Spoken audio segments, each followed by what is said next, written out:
This tutorial, what we're going to be going over is doing some touch-up using the spot healing brush. And for this exercise, we are going to be touching up some sort of blemishes on this model's face. So pretty straightforward. But we're going to set this up a little bit differently this time. So in order to keep this a non-destructive editing exercise, the first thing we're going to do in our layers panel is come down and create a new empty layer. All right, so we've got our background layer down here, and we've got our empty layer up here, and that's the layer that we're going to be working on. So make sure that that's selected. When we've selected that, we want to come over where we found our red eye tool, and this time we're going to go to the spot healing brush tool, right? And so you can see over here that the brush is pretty small right now, and we want the brush to be just a little bit bigger than the blemishes we're going to be touching up. So I'm going to use my bracket key and make that just about that big here. And coming up here across the top, I'm going to go with content aware and sample all layers. That's critical here, okay? Because we're going to be sampling this layer but applying the effect to this layer, right?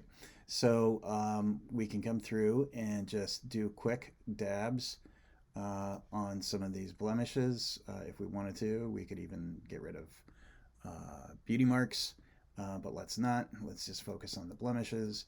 And we don't have to go too far, but within a couple of minutes, let's just see how far we can get before oh, I don't know, this seems to be going relatively well. So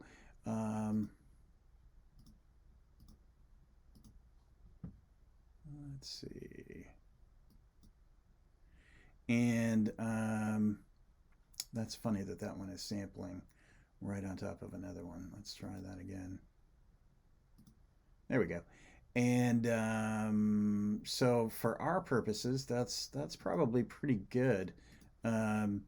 Then if we take a look over at the layer menu again, you can see, we'll turn off the background layer, and you can see all of the little blemishes popping up right here.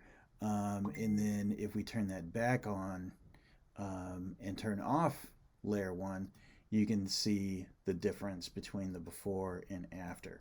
All right, so that's pretty much it for this. Again, you would just save this file as is, so I can take a look at the layer structure and then upload it with the rest of your test. So that's it.